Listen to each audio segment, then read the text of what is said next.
기도해 주시기를 부탁을 드리겠습니다.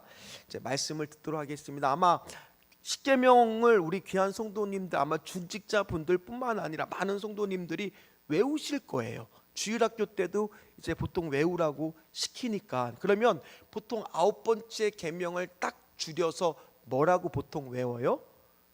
거짓말하지 말라. 왜냐하면 살면서 이 거짓말이 참 우리도 알게 모르게 많이 합니다. 우스갯소리로 간호사들이 병원에 가면 하는 거짓말 뭐예요? 이 주사 하나도 안 아파요. 웬걸요? 맞으면 되게 아프잖아요. 또 그것뿐만이 아닙니다. 뭐 연예인들 맨날 우리는 연인 관계가 아니라 그냥 친구 사이, 오빠 동생 사이예요. 반응이 좋을 때까지 계속하겠습니다.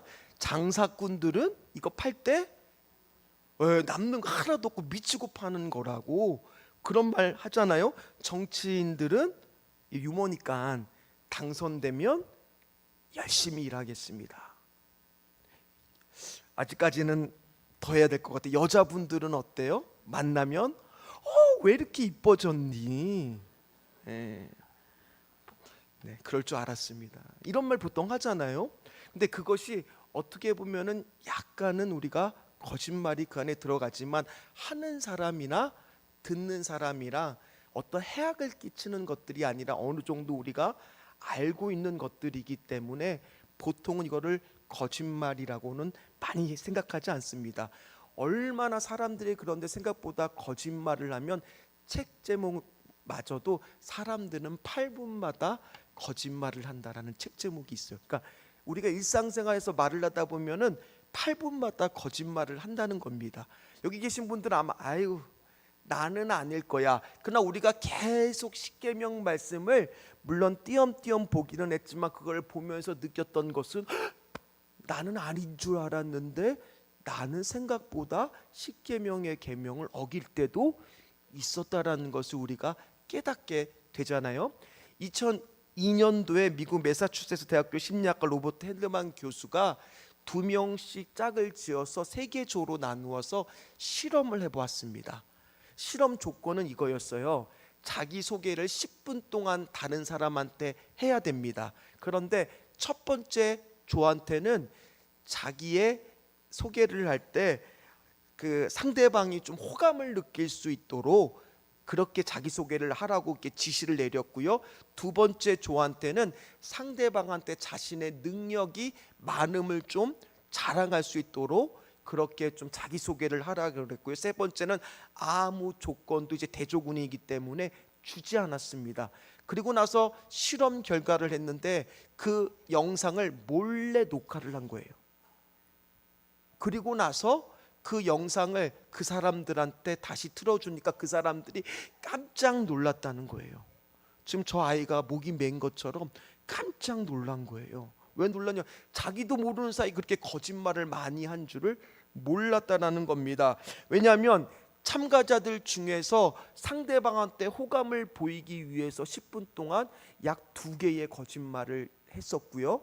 자신의 능력을 좀 자랑하고자 하는 사람들은 2.3개, 아무 조건도 주지 않았던 사람도 0.8개 정도의 거짓말을 했다라는 게 실험의 결과에 나왔습니다. 그러니까 우리는 은연중에 사람들하고 대화할 때 내가 좀 돋보이기 위해서 상대방한테 호감을 주거나 나를 좀 나타내기 위해서 알게 모르게 과장하면서 얘기하는 것이 있다는 거예요, 없다는 거예요?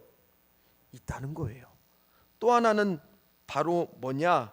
사람들은 평상시에 자기가 거짓말한다고 생각하지 않는다라는 거예요. 그럼에도 불구하고 뜻밖의 많은 사람들이 일상 가운데 거짓말을 많이 한다는 거예요. 왜냐? 예의상도 우리가 그러잖아요. 어느 집에 제가 신방을 갑니다. 성도님이 상다리가 부러지게 음식을 차려는데 꼭 저한테 뭐라고 말해요? 아이고 목사님, 차린 것은 없지만 많이 드세요. 차린 게 없습니까? 아니잖아요.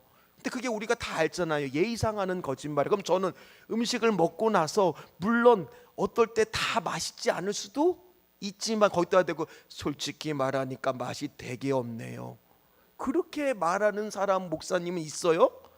어이구 이렇게 어쩌면 이렇게 간이 딱 맞고 맛이 맛있냐고. 물론 맛있어서 저는 그러는 거예요. 보시다시피 맛있게 먹게 생겼잖아요. 그렇지만은 어쨌든 간에 때로는 맛이 없어도 맛있다고 우리가 예의상 손님으로서 하는 거짓말도 있다는 겁니다. 근데 기독교 윤리학에서는 우리가 이런 것들을 거짓말의 범주에는 넣지는 않습니다. 왜냐, 남에게 해악을 주는 것이 아니기 때문에 선의의 어떤 말들에 대해서는 그렇게까지 심각하게 보지는 않습니다. 그러면 도대체 이 계명은 뭐가 문제인가? 단순하게 거짓말을 하지 말라는 그런 단순한 계명인가? 그렇지 않다는 겁니다. 이 계명의 정확한 의미는 다시 한번 9절 그 16절 말씀을 보면 내 이웃에 대해서 거짓말이 아니라 정확하게 보면 뭐예요? 거짓 증거하지 말라는 거예요. 즉 하나는 대상이 나옵니다. 어떤 대상이 나와요? 십계명에서 처음으로 어떤 말이 나옵니까? 그 앞에는 이웃이라는 말이 등장하지 않았지만 이웃이 포함된 거였습니다만 제9계명에 가서야 비로소 뭐가 처음으로 등장해요? 이웃이 등장합니다. 두 번째는 거짓 증거 또는 이 말의 원래 뜻은 거짓 증인. 그래서 이거를 영어로 해석했을 때 위트니스라고 해서 증인이라는 단어를 그 안에 쓰기도 합니다. 그리고 말라, 부정어가 이렇게 쓰이게 됩니다. 그러면 여기서 정말 중요한 것은 거짓말이 아니라 뭐라는 거예요? 거짓 증인이라는 말이에요. 이 거짓 증인이 왜 중요하냐? 그 당시에 이스라엘 사회에서도 법정이 있었습니까? 없었습니까? 있었어요. 법정은 주로 왕이나 그 마을의 장로들이 하는데 성문에 들어오는 그 입구에서 하기도 하죠. 그런데 그때 판단하는 기준이 뭐냐? 뭐 지금처럼 과학수사대가 있어서 DNA를 조사하고 CCTV가 있고 막 그러지가 않잖아요. 그러니까 전적으로 어떨 때 그 법정에서의 조건이 성립이 되느냐? 증인들이 본 것을 말해줘야만 재판에 있어서의 결정적인 뭐가 되는 거예요? 증거가 되는 겁니다. 그러다 보니까 본 것이 있으면 반드시 말해야 돼요? 말하지 말아야 돼요? 안 말할 수도 있잖아요. 근데 오늘 성경은 뭐라고 말하느냐? 레위기 5장 1절 말씀을 한번 같이 읽어보도록 하겠습니다. 레위기 5장 1절 말씀 같이 읽겠습니다. 만일 누구든지 저주하는 소리를 듣고서도 증인이 되어 그가 본 것이나 알고 있는 것을 알리지 아니하면 그가 자기의 죄를 져야 할 것이요 그 허물이 그에게로 돌아갈 것이며. 본 게 있으면 말하지 않으면 그 허물이 누구한테 와요? 반드시 그래서 증인이 되어라, 이 말을 하고 있는 거죠. 그런데 한 명이 그렇다라고 주장을 하면은 혹시나 그 사람을 모함할 수도 있기 때문에 성경은 그렇게 되었을 때 자칫하면은 이 안녕이나 복지라든지 상대방의 자유를 빼앗을 수가 있는 심각한 문제가 될 수도 있잖아요. 앙심을 품으면 내가 거짓말하면은 저 사람이 처벌을 받을 수 있으니까 반드시 증인은 몇 명 이상이었습니까? 신명기 19장 15절 말씀을 한번 띄워주십시오. 거기 보면은 한 증인으로만 정할 것이 아니라 최소한 몇 명의 증인이 필요해요? 2명 이상의 증인이 필요한 거예요. 안전장치를 준 겁니다. 그러나 그 2명의 증인들조차도 위증할 수도 있잖아요. 그래서 그것이 위증한 것이 발견이 되면 그 사람이 당한 형벌과 똑같이 처벌하게끔 되어 있습니다. 신명기 19장 16절에서 21절 말씀을 한번 띄워주십시오. 좀 긴 말씀인데 보십시오. 만일 의증하는 자가 있어 어떤 사람이 악을 행하였다고 말하면 그 농쟁하는 쌍방이 같이 하나님 앞에 나아가 그 당시에 제사장과 재판장 앞에 설 것이요. 그러나 거짓이라는 것이 판명이 되면 어떻게 된 거라는 거예요? 악을 제하라. 그러니까 똑같이 만약에 그 사람이 사형받을 것으로 만약에 재판을 받다가 거짓 증언한 게 발견되면은 되려 그 사람이 뭐 되는 거예요? 사형을 당할 수가 있는 거예요. 그래서 눈에는 눈, 이에는 이, 손에는 손으로, 발에는 발로 하라고 성경에는 그대로 하라고 그렇게 나와 있습니다. 이 모든 게 다 뭐예요? 사회적인 안정장치인 거예요. 뭐냐? 억울한 사람이 되도록이면 생기지 않게, 그만큼 증인의 삶이 중요하다는 것을 반증하고 있는 겁니다. 심지어 저 사람이 사형에 처하게 됐어요. 그러면 그 당시에 사형은 돌로 치는 거잖아요. 그 돌로 제일 먼저 쳐야 되는 사람이 누구냐? 증언한 사람이에요. 그러니까 증언한 사람이 거짓말을 했으면 그 사람이 인간이라면 뭐가 걸려요? 양심이라는 게 걸릴 거 아닙니까? 그러니까 최소한도 그거를 지금 생각해서 성경은 이중삼정으로 안전장치를 핀 겁니다. 신명기 17장 7절 말씀입니다. 자, 같이 읽겠습니다.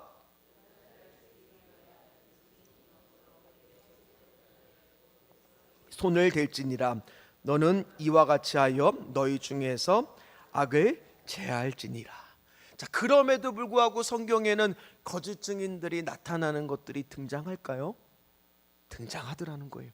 이렇게까지 하나님이 엄격하게 이중 삼중으로 해도 사람들이 악해서 가장 대표적으로 나오는 사건이 바로 뭐냐? 우리 이미 금요철화 때 본 말씀이에요. 어떤 말씀일까요? 왜 아시죠? 나봇의 포도원. 아합 왕이 이스라엘 궁전에 있을 때 그 옆에 있는 나봇이라고 하는 사람의 포도원이 너무 좋아 보이고 탐나는 겁니다. 왕이 포도원이나 밭이 뭐 없었을까요? 있었겠죠. 그런데 그 밭이 탐이 나니까 아니 거기를 좀 채소라도 심고 내 채소밭으로 하려고 나봇을 부릅니다. 그리고 나봇한테 내가 돈을 많이 쳐줄 테니 시세보다 많이 쳐줄 테니 그 밭을 팔라라고 하죠. 그런데 나봇이 팔아요, 안 팔아요? 안 팔죠. 왜냐? 하나님으로부터 온 유업을, 자기가 조상으로부터 온 땅을 그 당시에 이스라엘의 법은 팔지 못하게 되어 있거든요. 안 판다고 얘기합니다. 그러니까 아방이 어떻게 됐어요? 그날부터 침상에 끙끙 누워서 그냥 아이고 속 터지는데 말은 못하고 밥 안 먹어 딱 그러고 누워 있는 거죠. 그거를 이세벨이 봅니다. 그래서 이세벨이 무슨 일인가 자초지종을 듣게 되니까 자기가 해결해 주겠다고, 그리고 편지를 쓰죠.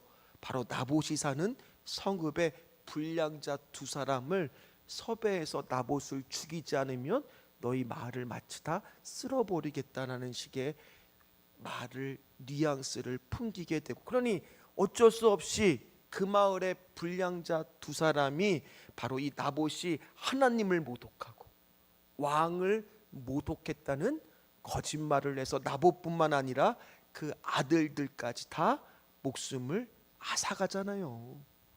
결국엔 나중에 하나님이 다 엘리야 선지자를 보내서 그대로 갚아줄 거라는 것을 선포하시잖아요. 또 심지어 더 중요한 거, 누구도 이 법에 걸려서 돌아가셨어요? 왜냐하면 제가 성경 말씀을 쭉 말하면 우리가 좀 졸립니다.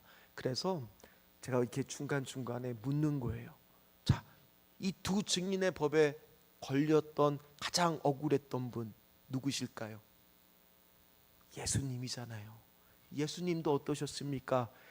너가 성전을 헐면 사흘 만에 다시 하겠다라는 것을, 그걸 가르쳐서 신성모독이라는 프레임을 씌워서 그렇게 고발했던 것이 그들의 법이었잖아요. 그래서 억울하게 십자가에 달려 돌아가시게 됐던 거 아닙니까? 그것뿐만 아니라 성경 곳곳에서 등장합니다. 아브라함도 사라를 애굽 왕한테 뭐라고 속여요? 누이라고 속이지 않습니까? 어디 그뿐입니까? 베드로는 예수님을 안다 모른다고 3번이나 부인하지 않습니까? 아나니와 삽비라는 어떻습니까?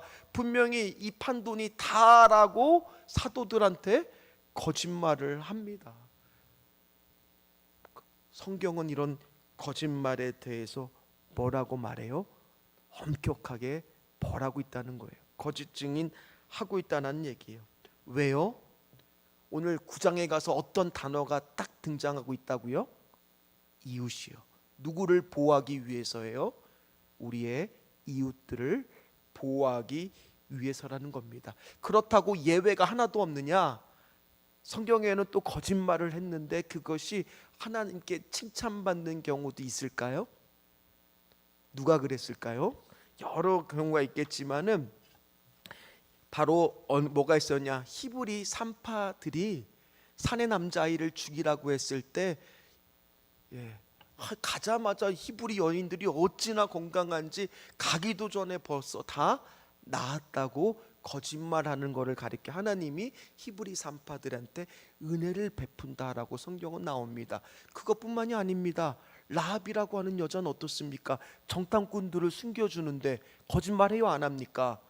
해서 그 정탐꾼들을 살려주잖아요. 그걸 가리켜서 야고보서 2장 25절에는 또 이와 같이 기생 라합이 사자들을 접대하여 다른 길로 나가게 할 때 행함으로 위롭다 하심을 받은 것이 아니냐. 의로운 행위로 마치 그거를 말씀하고 있다라는 거예요. 그렇다는 얘기는 단순하게 이것이 거짓말이 아니라 그 말을 하고 있는 사람이 거짓 증인인지 아니면 진실된 그 마음의 중심으로 하고 있는지가 오늘 말씀에서는 중요하다는 겁니다. 왜냐? 우리에게는 다 뭐가 있어요? 뭐가 있어요? 제가 차마 이렇게 혓바닥을 내밀 수는 없잖아요. 우리 어르신들도 계시는데 뭐가 다 있어요? 야고보서 3장 6절에 이 말씀이 있습니다. 같이 읽어보도록 하겠습니다.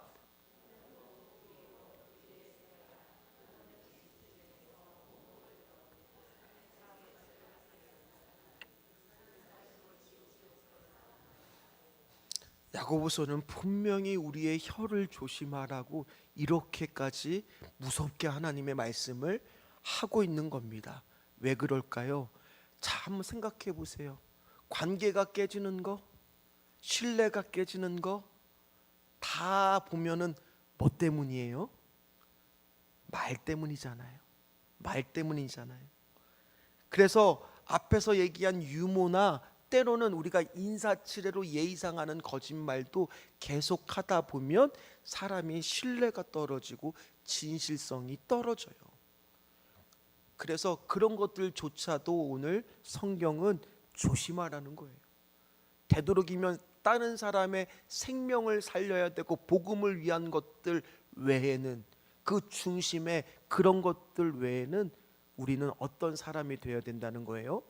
거짓 증인이 되어서는 안 된다는 거예요. 그러면 왜 이렇게 거짓 증인이 되지 말라고 성경은 강조할까? 그 이유는 맨 마지막에 제가 밝히도록 하겠습니다. 먼저 오늘 그래서 하나님이 원하시는 것은 뭔가? 하이델베르그 요리문답의 교리문답의 112문에 대해서는 이 십계명의 이 부분을 이렇게 말합니다. 제가 읽어드리도록 하겠습니다. 내가 어느 누구에게나 거짓 증언을 하지 않고 다른 사람의 말을 왜곡하지 않고 뒤에서 헐뜯거나, 쉽게 말해서 우리가 뒷담화라고 하잖아요. 중상하지 않으며 어떤 사람의 말을 들어보지 않고 성급히 정죄하지 않으며 다른 사람이 성급히 정죄하는 데에도 참여하지 않기를 원하십니다. 오히려 하나님의 무서운 진노를 당하지 않기 위해 본질적으로 마귀의 일인 모든 거짓과 속이는 일을 피해야 합니다. 법정에서나 기타 다른 경우에도 나는 진리를 사랑하고 정직하게 진실을 말하고 고백해야 하며 할 수 있는 대로 이웃의 명예와 평판을 보호하고 높여야 합니다. 따라서 우리가 무슨 말을 할 때 이웃을 생각해야 된다는 거예요. 저 사람이 이 말을 함으로 인해서 사실인 것도 있어요. 때로는 야, 그것 알아? 그 우리 교회 얘기 아닙니다. 어떤 권사와 어떤 장로가 눈이 맞았대. 야, 그 사실이라고 해도 그 말을 한다라고 생각해 보세요. 그럼 그 사람의 명예는 어떻게 되는 거예요? 떨어지는 거예요. 그 교회에서 덕이 됩니까? 덕이 되지 않습니다. 때로는 우리가 사실인 것도 누구를 생각하면서 말을 해야 되는 거예요? 이웃을요. 이웃을요. 누구를요? 이웃을요.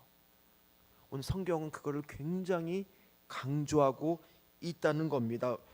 왜냐하면 사람들은 무의식적으로 말할 때 다 누구한테 이롭게 할까요? 누구를 아까도 말했듯이 돋보이게 말을 하려고 할까요? 자기를요. 그래서 쌍방에서 무슨 시비가 붙어도 한쪽 얘기만 들으면 저쪽 사람은 다 어떤 사람이에요?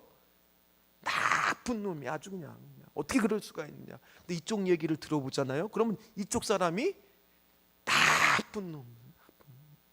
그러니까 이게 제가 그거 다 경험했습니다. 왜냐, 학교 선생님을 하면서 양쪽에 싸움이 나서 한쪽씩 불러서 말하면 서로 다 그냥 자기가 불리한 거는 쏙 빼고 상대가 자기한테 한 나쁜 말만 다 저한테 말을 하더라는 거예요. 이게 우리의 모습입니다. 근데 이것이요, 왜 그렇게 되느냐? 사단이 그랬거든요. 자, 성경의 최초의 거짓말을 한번 같이 살펴보도록 하겠습니다. 창세기 3장을 보면 우리 다 아는 말씀입니다. 어떤 거짓말이 나와요? 여인에게 뱀이 찾아와서 말하죠. 하나님이 참으로 너희에게 동산 모든 나무의 열매를 먹지 말라 하시더냐. 뭐가 딱 붙어요? 하나님의 말씀에 모든. 사람이 우리가 말을 할 때 과장해요, 안 해요? 아까도 얘기했듯이 과장한다 그랬죠. 자, 이게 사단의 전략이에요. 과장한다니까요. 모든 나무를 정말 먹지 말라고 하느냐, 살짝 그 말을 추가합니다. 그런데 하나님은 뭐라고 말씀하셨습니까? 어떤 나무만 먹지 말라고요? 선악을 알게 하는 나무만요. 다른 나무의 열매는 다 먹도록 허락을 하셨습니다. 그런데 우리는 항상 들어도요, 오늘 말씀을 들어도요, 놀라운 것은요, 일주일만 지나면 우리의 기억이 다 어떻게 되는 줄 아세요? 왜곡이 돼요.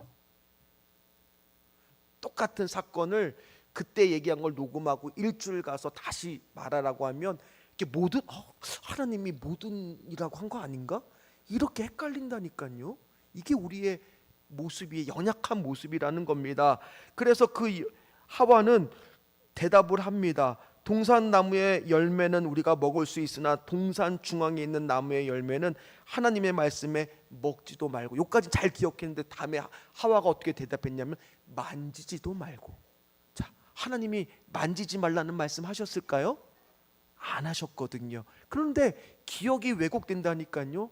그러니까 그 틈을 사단이 싹 들어가는 거예요. 그러면서 만지지 말라고 했다고 아싸. 그래서 뭐라고 말하느냐? 자, 창세기 3장 4절 5절 말씀을 한번 같이 읽도록 하겠습니다.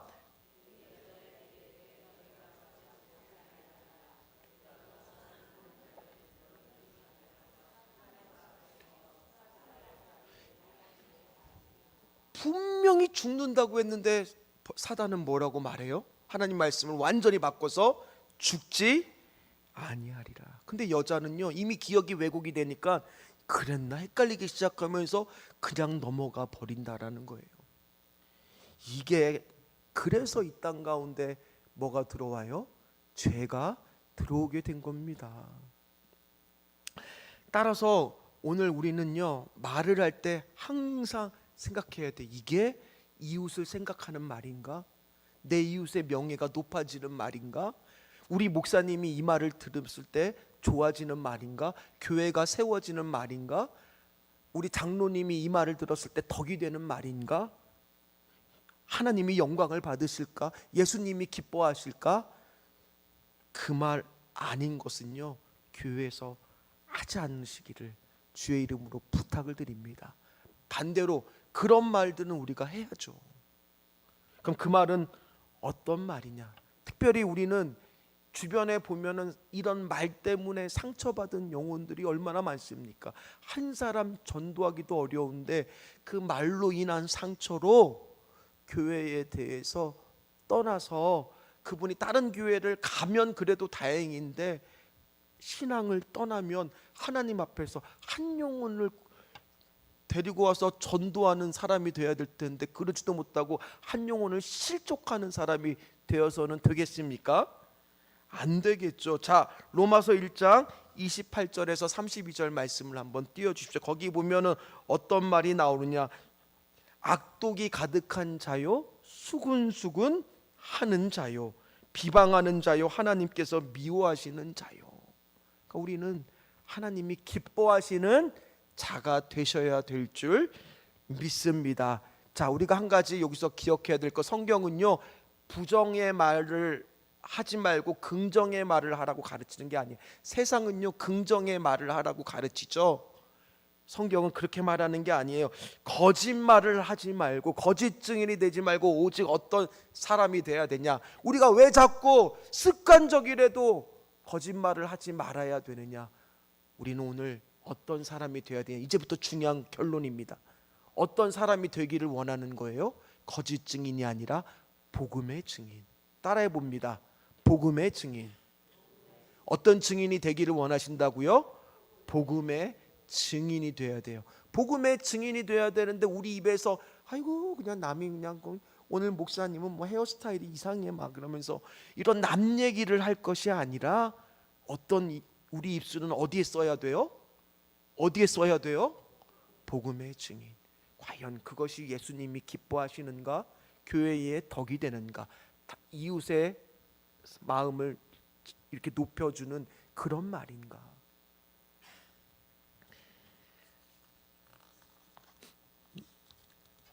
자, 그래서 우리가 다 알다시피 사도행전 1장 8절 우리가 다 외우는 말씀이죠. 같이 한번 읽어보도록 하겠습니다.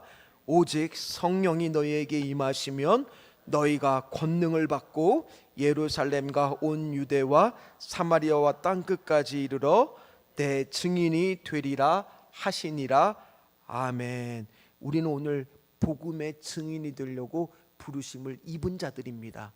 특별히 오늘 말씀을요 도덕적으로만 여러분들이 받아들여서는 안 돼요.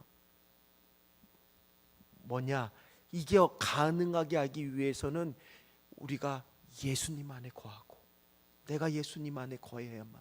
내 힘으로 되는 게 아니에요. 내 힘으로 안 됩니다. 저도 얼마나 모이면 다른 사람 험담하고 그러고 싶은 마음 저도 많이 듭니다. 다른 사람 말하고 싶은 마음 저도 많이 듭니다. 그러나 제 안에, 제 입술에 대해서 하나님 앞에 훈련되지 않으면, 예수님 안에 거하려고 애쓰지 않으면 저도 모르게 우리는요 자꾸 나를 높이려고 그러고 과장하려고 그러고 덧붙이려고 그러고 자꾸 나를 이렇게 하게 만든다는 거예요. 그래서 오늘 하나님, 나는 또 오늘 복음의 증인이 되어야 될 줄 믿습니다. 특별히 증인이라고 하는 말은 헬라어로 마르투스예요. 여기서 마터라고 하는 순교자가 나왔습니다. 하나님이 우리에게 원하는 것은 바로 뭐냐, 스데반도 그가 억울하게 죽임을 당했을 때 사도 바울은 사도행전에서 스데반을 가리켜서 뭐라고 말했냐, 저 사람은 진실의 말을 하는 사람이었다. 그래서 주의 증인이라고 말했습니다. 오늘 우리도 마찬가지예요. 최소한 우리는요 오늘 주님의 복음의 증인의 삶을 살라는 거예요. 소극적으로 거짓말하지 말라, 거짓 증거하지 말라, 도덕적으로 나갈 것이 아니라 우리는 이 계명을 더 발전시켜서 하나님이 진정 원하시는 거, 우리의 입술을 통하여 복음의 증인이 되라. 거기까지 우리는 오늘 가야 될 줄 믿습니다. 말씀을 마무리를 하도록 하겠습니다. 오늘 말씀을 가르쳐서 우리가 적극적인 의미로 지키기 위해서는 어떤 분들이 다 되셔야 되겠어요? 크게 좀 얘기해 보세요. 복음의 증인.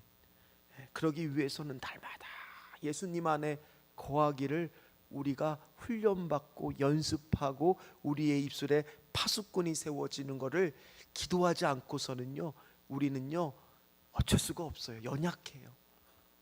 저도 마찬가지예요. 그렇기 때문에 오늘도 우리는 기도합니다. 하나님, 오늘 우리가 이제 좀 이따가 찬양하면서 결단할 때 정말 예수의 마음을 닮은 정결한 마음을 좀 허락하여 주시옵소서. 주님의 말씀을 읽고 묵상하고 기도하고 찬양하면서 주님 안에 좀 거할 수 있도록 도와주시옵소서. 오늘도 꼭 얘기할 때 이거 하나님이 기뻐하실까? 교회가 세워질까? 희망을 전하는, 이웃에게 복음을 전하는 복음의 증인의 말일까? 이 말을 꼭 고려하시고 그렇게 복음의 증인의 삶을 사시는 저와 여러분들 다 되시기를 주의 이름으로 축원합니다. 축원합니다. 같이 찬양하도록 하겠습니다.